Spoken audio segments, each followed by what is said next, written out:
جو پہلی سنت ہے بسم اللہ الرحمن الرحیم پڑھ کر فرمایا وضو شروع کریں۔ اور سب سے پہلے جو بسم اللہ کے بعد ہم نے کام کرنا وہ یہ کہ ہاتھ دھونے۔ ہاتھ دھوتے وقت اس بات کا خیال رکھا جائے کہ پانی ہاتھ صاف کرنے کے لیے جب ہم لیتے ہیں تو اس کے بعد ٹوٹی بہتی رہتی ہے اور ہم ہاتھ ملتے رہتے ہیں، پانی ضائع ہوتا ہے۔ اگر آپ نہر پر بھی بیٹھے ہیں، سمندر پر بھی بیٹھے ہیں، دریا پر بھی بیٹھے ہیں تو تب بھی پانی فضول خرچ کرنے کی اجازت نہیں ہے۔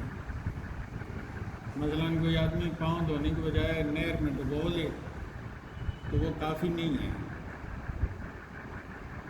اس کو نہر سے پانی لے کر پاؤں سنت کے مطابق دھونے پڑیں گے، کیونکہ نہر میں ڈبونے سے اس نے اتنی ساری نہر کو اپنے پاؤں کے دھونے کے لیے استعمال کر لیا ہے، اس کی اجازت نہیں ہے اس کو، اس لیے اس کو دھونا نہیں کہیں گے، ہم پاؤں نہیں دھوئیں گے۔ وہ پاؤں پانی میں ڈبوئے ہیں، پاؤں گیلے بھی ہو گئے ہیں، وہ دھوئے نہیں گئے۔ وہ جو وضو میں طریقہ ہے سنت کے مطابق اس کے مطابق ہوگا۔ تو ٹوٹی جب ہم کھولتے ہیں، یا پہلے لوٹے ہوتے تھے، کوزے ہوتے تھے، اور بزرگوں نے سارے کام پرہیزگاری کے مطابق رکھے ہوئے تھے، تو اب وہ نہیں ہے، ٹوٹی لگی ہوئی ہے اور ٹوٹی ہم کھول کر ہاتھ دھو رہے ہیں۔ میں آج ہاتھوں پر ہی ذرا تھوڑی سی بات کروں گا۔ بسم اللہ کے بعد جو ہاتھ ہم دھوتے ہیں تو اس میں پہلی احتیاط ہمیں یہ کرنی ہے کہ پانی جتنا ہاتھ گیلا ہونے کے لیے ہم نے لے لیا، باقی ٹوٹی بند کر دیں۔ ہاتھ اچھے طریقے سے دھوئیں۔ ہاتھ کئی لوگوں کے دھونے ہیں، رنگ ساز بھی ہے، ایسا کام کرتا ہے ہاتھوں پر چکناہٹ لگی ہوئی ہے۔ کوئی بھی ایسا کام جس سے پانی لینے سے ہاتھوں پر ملنے سے ہاتھ گیلے نہ ہوں، اس کے نیچے رہ جائے، اس کے اوپر ایک تہ بنی ہوئی ہے تو اس کو ہٹانا ضروری ہے، وگرنہ وضو نہیں ہوتا۔ رنگ ساز ہے تو اس کا رنگ شنگ لگ جاتا ہے۔ یہ پلمبر وغیرہ ہیں تو وہ گوند وغیرہ لگاتے ہیں، وہ اتنی مضبوطی سے چمٹی ہوتی ہے کہ اس کو اگر خاص طریقے سے نہ ہٹایا جائے تو وہ ہٹتی نہیں ہے۔ اس طرح عورتوں کے بارے میں ہاتھ دھونے میں عورتیں نیل پالش لگاتی ہیں، تو عورتوں کو نیل پالش جس سے ناخن گیلا نہ ہو وضو نہیں ہوتا، یہ گھروں میں بتانا ہے، وضو بالکل نہیں ہوتا۔ اس طرح جن لوگوں کے ناخن بڑے ہوئے ہیں 15 دن کے اندر اندر ناخن کاٹنے چاہیے۔ ناخن بڑے ہوئے ہیں اور ان کے نیچے میل ہے تو اگر ایک آدھ دفعہ لاپرواہی سے کوئی تھوڑی بہت کمی بیشی ہوگی تو ہوگی، لیکن روزانہ ایسے اور مسلسل ایسے کرنے کی اجازت نہیں ہے، کیونکہ ناخن کے نیچے دھونے کی جگہ ہے اور وہ دھوئی نہیں گئی، وہ گیلی نہیں ہوئی۔ اس بات کا ہم نے خیال رکھنا ہے۔ انگوٹھی پہنی ہوئی ہے اور وہ اتنی پیوست ہے، یہ چھالا پہنا ہوا ہے، یہ کچھ بھی، ویسے شرم 4.5 ماشی جیسے میں نے 4.5 ماشے پہنی ہوئی ہے، یہ مرد کے لیے اتنی اجازت ہے۔ 4.5 ماشے چاندی، نہ لوہے کی اجازت ہے، نہ پیتل کی، نہ سونے کی، نہ کسی اور چیز کی۔ تو اگر اتنی وہ پیوست ہے کہ وہ ہاتھ کے ساتھ جڑی ہوئی ہے تو اس کو ہلا کر نیچے سے جگہ دھونی ضروری ہے۔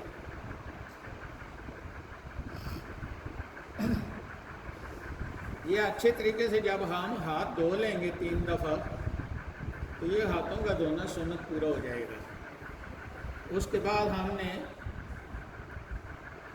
ہر دفعہ ٹوٹی بند کرنی ہے۔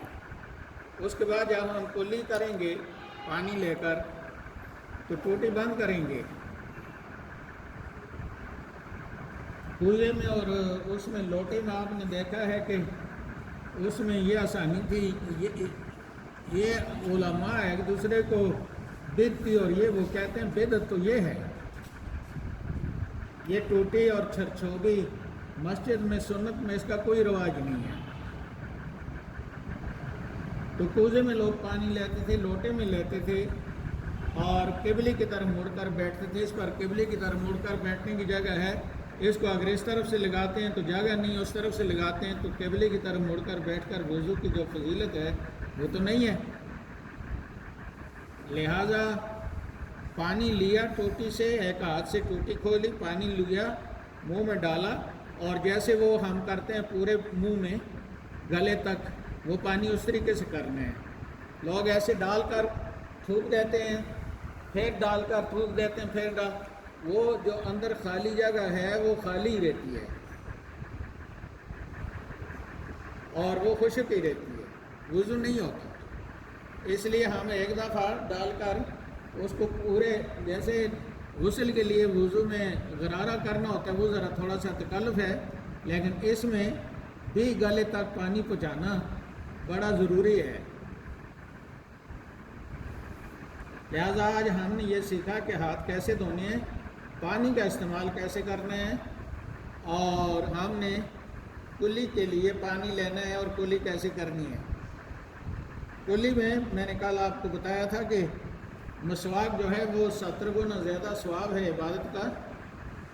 70 ایک مسواک کے بغیر نماز تو ایک نماز ہے، اور مسواک کے ساتھ اگر نماز پڑھی تو 70 نمازیں ہیں. اس لیے مسواک ہونا چاہیے، اور اس کا طریقہ یہ ہے کہ مسواک ایسے نہیں کرنا، مسواک ایسے کرنا ہے، پہلے دائیں طرف سے اوپر، پھر ادھر چلتے ہوئے بائیں طرف سے اوپر، پھر ادھر دائیں طرف سے نیچے، ایسے اونچائی میں نہیں، بواسیر ہوگی، اور ادھر کرتے ہوئے ایسے چلنا ہے. یہ لکھا ہوا ہے. اگر سنت کے مطابق کریں گے تو بواسیر ختم ہوگی، اس کا آنتوں کے ساتھ بہت تعلق ہے، اور اگر ہم ایسے کریں گے تو بواسیر ہوگی. تو سنت میں بیماریوں کا علاج ہے. سب سے بڑی بیماری وہ بے ایمانی ہے. سب سے بڑی بیماری جو ہے وہ عبادت تو کی ہے لیکن پرہیزگاری کوئی نہیں ہے اس میں. اس لیے مدرسوں میں تعلیم دی جاتی ہے، اور ساتھ وہ جو مقصد ہے تعلیم لینے کا، اللہ کا خوف پیدا کرنا، اس کا نام و نشان تک نہیں ابھی. وہ یہی ہے کہ مدرسے کتنے بڑے ہیں، طالب علم کتنے اچھے کپڑے انہوں نے پہنے، کھانا کتنا اچھا تیار ہوتا ہے، کس مدرسے میں زیادہ بچے ہیں، اور کون سا مولوی صاحب بڑا موٹا تازہ ہے اور اس کے پاس انگریزوں کی تعلیم وغیرہ کتنی ڈگریاں ہیں، اور یہ اور وہ جو پرانی علماء گاؤں میں وہ پڑھاتے تھے، ادھر ادھر روٹیاں بچے مانگ کر لاتے تھے، وہ بچوں کو پرہیزگاری سکھاتے تھے، وہ استادوں کی خدمت کرتے تھے، استادوں کے بچے اٹھائے ہوئے ہیں، استاد حال چلا رہا ہے تو ساتھ ساتھ چل رہا ہے، اپنا منزل اس کو گردانے سنا رہا ہے. وہ ایک طریقہ کار تھا، ادب تھا استاد کا. آج کل استاد ایسے کرتا ہے طالبوں کو اور درمیان میں اپنا راستہ بناتا ہے. ایسے پہلے نہیں تھا. باپ کے ساتھ برابر کوئی نہیں بیٹھتا تھا، اساتذہ کے ساتھ برابر کوئی نہیں بیٹھتا تھا، ان کے سامنے نہیں بیٹھتے تھے، ان کے سامنے آنکھیں اوپر کر کے نہیں دیکھتے تھے. وہ مسلمانی تھی. یہ جو ہے، یہ ابھی جو ہم کچھ کر رہے ہیں، یہ ساری ظاہرداری ہے، اور اس میں وہ دلداری، وہ برادریاں، وہ خدا کا خوف اور وہ پرہیزگاری. یہ جیسے میں نے آپ کو بتایا، ٹوٹی بند کرنی ہے، پانی ضائع کرنے کی اجازت نہیں ہے.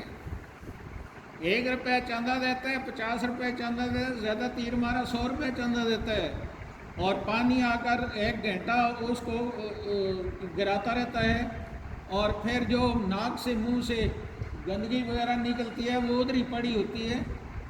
اور خیر سے اگر کوئی نسوار والا آ جائے تو اس کے منہ میں اتنی نسوار رکھی ہوئی وہ بھی ادھر پھینک کر چلا جاتا ہے. یہ مسجد ہے. اور گھر سے آتے ہیں ہم، پہلے ٹائلٹ جاتے ہیں، یعنی مسجد سے پیشاب کرنے آتے ہیں ہم. گھر سے وضو کر کے آئیں تاکہ 10 نیکیاں ملیں، 10 گناہ جھڑیں، 10 درجے بلند ہوں. اور مسجد میں اللہ افتح لی باب رحمت، السلام علیکم ایھا النبی و رحمۃ اللہ وبرکاتہ، ایک ذہن ہے، ایک طریقہ کار ہے. آئے بیٹھنے سے پہلے اگر نفل کا وقت ہے تو بیٹھنے سے پہلے تحیۃ المسجد پڑھیں، تحیۃ الوضو گھر میں وضو کر کے فوراً پڑھیں، یہاں تحیۃ المسجد 2 نفل پڑھیں، اس کے بعد سنت غیر مؤکدہ ہے وہ پڑھیں، سنت مؤکدہ ہے وہ پڑھیں، اور اگر سنت مؤکدہ بھی گھر میں پڑھ کر آئیں تو سنت پر پورا عمل ہوگا، اور مسجد میں صرف تحیۃ الوضو کے 2 نفل پڑھیں۔ اس لیے آج ہم نے یہ سیکھا کہ ہاتھ دھونے ہیں اور ہاتھوں میں احتیاط کیا کرنی ہے۔ یہ ناخن وغیرہ جو بھی چیزیں مائیں بہنیں آٹا گوندتی ہیں، وہ آٹا اتنا مضبوط ہو جاتا ہے کہ اس بعض اوقات وضو کرنے کے لیے وہ نیچے، اللہ رب العزت خصوصی مہربانی کرے، فقہاء نے لکھا ہے کہ یہ حرج ہے اس میں کہ ہر وقت وہ بیچاری اتنی کرتی رہے، یہ اس کے جیسے اللہ رب العزت نے نماز اس کو بالکل معاف کر دی ہے، مہینے میں جو 6 7 8 10 دن ہے نماز بالکل معاف کر دی، اور حرج کی وجہ سے امام اعظم نے فرمایا مجھے کہتے ہیں کہ یہ قیاس حدیث کے مقابلے میں قیاس پر عمل کرتا ہے، تو آپ نے فرمایا کہ اگر میں قیاس پر عمل کرتا نا تو میں نماز معاف نہ کرتا عورتوں کو، قیاس کے خلاف ہے۔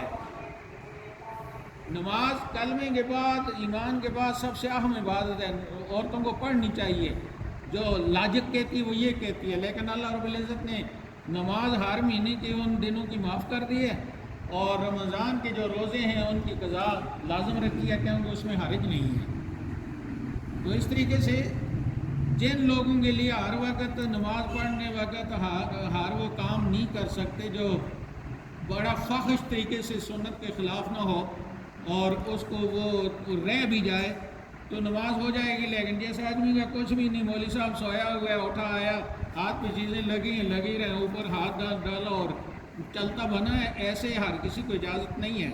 اس لیے آئندہ ہم یہ کوشش کریں گے کہ ہاتھوں کو اچھے طریقے سے دیکھیں گے، ہاتھوں کو پانی کا بہت خیال رکھیں گے، اور اگر ممکن ہو تو منہ قبلے کی طرف ہونا چاہیے، اور جو ناک اور منہ سے چیزیں نکلیں اس کو ادھر گرا کر نہیں جانا، اس پر پانی ڈال کر اس کو ختم کرنا ہے، اور ان چیزوں کا خیال رکھنا ہے۔ کل انشاءاللہ آگے مزید بات ہوگی۔ اللہ تعالیٰ کہ جتنا کچھ بیان ہوا اس پر پوری سمجھ کے ساتھ عمل کی توفیق عطا فرمائے، کیونکہ فرمایا من یرد اللہ بخیرا یفقہہ فی الدین، صرف دین رٹ لینا کافی نہیں ہے، بلکہ جس پر اللہ مہربانی کرتا ہے اس کے دین کی سمجھ عطا فرماتا ہے، اور دین کی ساری سمجھ وہ اللہ کی معرفت ہے، اور اللہ کی معرفت اس آدمی کو ہو ہی نہیں سکتی جو اللہ سے حیا نہ کرتا اور اللہ سے ڈرتا نہ ہو۔ 2 چیزیں ہیں، اللہ سے امید اور اللہ کے عذاب سے ڈرنا، اور اللہ رب العزت کی رحمت کی امید، یہ 2 چیزیں ایمان ہے۔ ان کے درمیان ایمان ہے جیسے اخروٹ کی گری اس کی جلد کے اندر ہوتی ہے، اس لیے ہر وقت اس کو غالب رکھنا اپنے اوپر، اللہ کی ذات کو ہر وقت اپنے سارے معاملات میں یہ دیکھنا کہ جو قدم میں اٹھانے لگا ہوں یا کام کرنے لگا ہوں یا کچھ کہنے لگا ہوں کیا اس میں اللہ ناراض تو نہیں ہوگا۔